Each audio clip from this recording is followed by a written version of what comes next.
Hello everyone, welcome back to the Aspirant and Immensely YouTube channel. So we are going to start our test series और PYQ बोलना है practice series simple. तो MCQ जो हमारा EPFO का exam है, EPFO through MCQ series मेरी कोशिश रहेगी मैं रेगुलर आपको प्रोवाइड करूं और आप भी देखें. तो चलिए स्टार्ट करते हैं. लाइक शेयर एंड सब्सक्राइब ज़रूर करें. Thank you so much. So यहाँ पर हम आज पढ़ेंगे एम्प्लॉय प्रोविडेंट फंड स्कीम के लिए EPF एक्ट में जो भी क्वेश्चंस आ सकते हैं उनसे रिलेटेड कुछ क्वेश्चन है इंपॉर्टेंट, उसके बारे में पढ़ाई करेंगे. So first question is which of the following will not include in the definition of basic wages. तो बेसिक वेजेस के बेसिस पर ही प्रोविडेंट फंड में सबमिट करना पड़ता है कंट्रीब्यूशन. तो उसमें कौन सा इंक्लूड नहीं होगा और नहीं होगा. तो फर्स्ट ऑफ ऑल नहीं होगा यहाँ पे पूछा है. सो DRL अलाउंस नहीं होगा. ओवर टाइम में जो पैसा कमाया वो भी नहीं होगा. Cash value of the contribution भी नहीं होगा. All the above are not considered. Basic wages में सिर्फ और सिर्फ कैश पेमेंट इन्वॉल्व रहता है, चाहे वो छुट्टी के दिन उसने कमाया हो या फिर वर्किंग आवर्स के दिन उसने कमाया हो. Next comes the question number second is the contribution of employer. Employer का contribution in the insurance fund कितना रहता है. So answer is 1%. Contribution of employer to the insurance fund is 1%. Simple. Next question is contribution of 10% to the provident fund is applicable to. कहाँ पर होगा 10% वाला जो applicable है वो कहाँ पर होगा. कि first of all any establishment which is have less than 20 employ. यहाँ पर 20 आना चाहिए था. And any establishment declared the less than 20 employees are employed. Industrial company हो सकती है, जूट कंपनी हो सकती है and all. So all the above are the correct. Contribution of 10% to the PF यहाँ सही सभी पर अप्लाई होगा. Question number 4 is minimum administrative charge payable by the employer to the fund is. So minimum administrative charge employer देगा fund के लिए, तो कितना होगा वो 500 होगा. सिंपल. मिनिमम एडमिनिस्ट्रेटिव चार्ज 500 रुपये है EPF एक्ट में. Then comes the question number 5. Maximum penalty recoverable from the employer who makes default in payment. अगर एम्प्लॉयर ने डिफ़ॉल्ट किया है पेमेंट में तो उससे कितना मैक्सिमम पेनाल्टी कंट्रीब्यूशन से लिया जा सकता है. तो it is 25% of the contribution. Question number 6 is withdrawal from the provident fund. Withdrawal from provident fund में बी अलाउड फॉर. किस लिए अलाउ किया जा सकता है PF फंड से पैसा निकालना. फर्स्ट ऑफ ऑल क्या मैरिज में निकाला जा सकता है या फिर मेट्रिकुलेशन एजुकेशन के लिए निकाला जा सकता है, परचेज ऑफ द डोइलिंग पैलेस के लिए और इलनेस के लिए निकाला जा सकता है. So withdrawal the PF may be allowed for education के लिए भी निकाला जा post matriculation education and the purchase of the dwelling place. तो जो मेन है रहने के लिए जो घर अगर आप खरीदोगे सिंपल, तो घर के लिए आपको ये अलाउ रहेगा प्रोविडेंट फंड का पैसा निकालना. और question number 7 is employees pension scheme provide for. तो पेंशन स्कीम है वो किसके लिए है. सुपर एनुएशन पेंशन के लिए, ऑर्फेनेज पेंशन के लिए या दोनों के लिए नहीं. तो दोनों के लिए ही है हमारा employ pension scheme. Superannuation pension scheme क्या होता है. सुपर एनुएशन मतलब होता है आप जब रिटायर करोगे अपनी एज के कारण, तो सुपर एनुएशन कहलाता है. Second is orphanage. Orphanage pension का मतलब होता है अगर आपके बच्चे अनाथ होते हैं किसी कंडीशन में भी तो उनको पेंशन मिलेगा, बेनिफिट मिलेगा. Question number 8 contribution of employer to employ pension scheme. ठीक है. तो एम्प्लॉयर कितना पैसा देगा अपनी तरफ से, कितना कंट्रीब्यूट करेगा एम्प्लॉय पेंशन स्कीम में, वो कितना है 8.33%. सिंपल हो गया. Next question is the following can not be nominated for the purpose of EPF act. इनमें से किसको नॉमिनेट नहीं किया जा सकता है EPF एक्ट में. EPF एक्ट समझ में. और नॉमिनेशन मतलब समझते हो, अगर जो एम्प्लॉई है उसकी डेथ के बाद में वो पैसा किसको मिलेगा. तो क्या वाइफ को किया जा सकता है या नहीं किया जा सकता है. Second, sons of deceased sons मतलब बच्चे के बच्चे को, मतलब दादाजी हो गए तभी तो बच्चे के बच्चे को जो जिसका पिता डेथ हो चुका है वो अटेंड द मेजॉरिटी है ना, वो अटेंड द मेजॉरिटी. और वो बच्चा मेजॉरिटी को अटेंड कर सका, मतलब लेवल लगभग 18 से ज़्यादा है, 25 से ज़्यादा है, दोनों यहाँ पे कंडीशन कंसीडर होगा. Then father in law and unmarried daughter. तो आंसर इसका भी होगा कि ऐसा बच्चा जो मैच्योर हो चुका है और वो उनका बच्चा नहीं है, बच्चे का बच्चा है, तो उसको नॉमिनेशन नहीं किया जा सकता है. Next question is question number 8. Question number 10, while filling appeal to EPF apply tribunal, जब कोई अपील किया जाएगा एम्प्लॉयर के द्वारा, the employer has to deposit of the amount due from him. अगर कोई अमाउंट जो कंट्रीब्यूशन उसने नहीं दिया है एम्प्लॉयर ने, तो अप्लाई ट्रिब्यूनल में जाने से पहले ही एम्प्लॉयर को कितना कंट्रीब्यूशन डिपॉजिट करना ज़रूरी है। कोई भी डिसीज़न है उसको अगेंस्ट जाना है, एम्प्लॉयर को कोई प्रॉब्लम है, वो बाद में सुना जाएगा, लेकिन उसको पहले 75% ऑफ द कंट्रीब्यूशन डिपॉजिट करना पड़ेगा इन एडवांस, फिर वो देखा जाएगा कि वो सही है गलत है जो भी है। Next come question number 11, the minimum number of the employees required, minimum number of employee required for the establishment to be covered under the EPF fund and miscellaneous provision act 1952।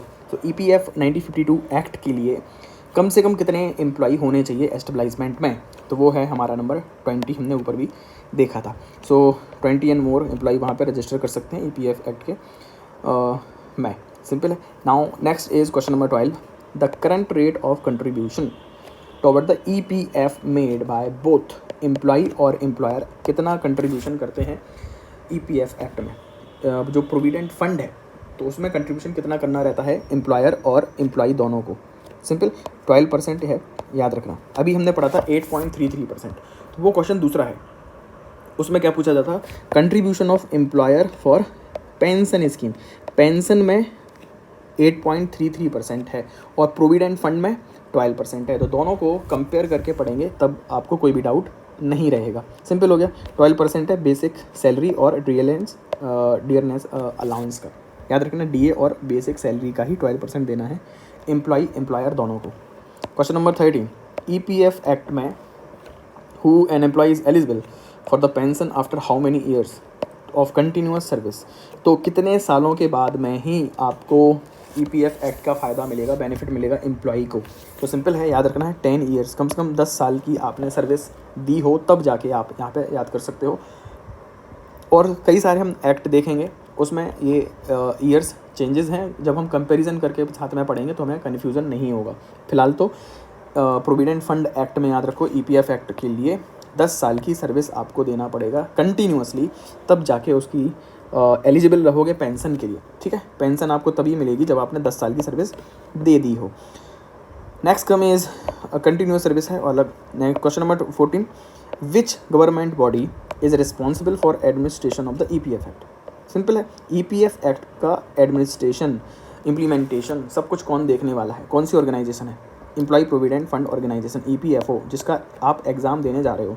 Simple हो गया। Question number 15, maximum amount of withdrawal allowed for an employee EPF account for the purpose of education. Simple हो गया, employ provident fund से पैसा निकाला सकता है education के लिए, लेकिन वो मैक्सिमम अमाउंट कितना है, तो मैक्सिमम अमाउंट है 50% of the total balance of employee account. सबसे पहले तो एम्प्लॉई का अकाउंट होना चाहिए, क्योंकि एम्प्लॉई को पैसे यूज़ करना है तो एम्प्लॉयर के अकाउंट से तो निकालोगे नहीं पैसे, एम्प्लॉई का पैसा ही निकलेगा और 50% ही निकलेगा, मैक्सिमम लिमिट है, 50% से ज़्यादा नहीं निकाला जा सकता है। सिंपल है, क्लियर, याद रखिए। Question number 16, the maximum amount of the insurance cover under the employee deposit linked insurance scheme, EDLI scheme जो है इंश्योरेंस स्कीम है, उसमें मैक्सिमम अमाउंट कितना है जो इंश्योर किया जा सकता है, employee deposit linked incentive scheme.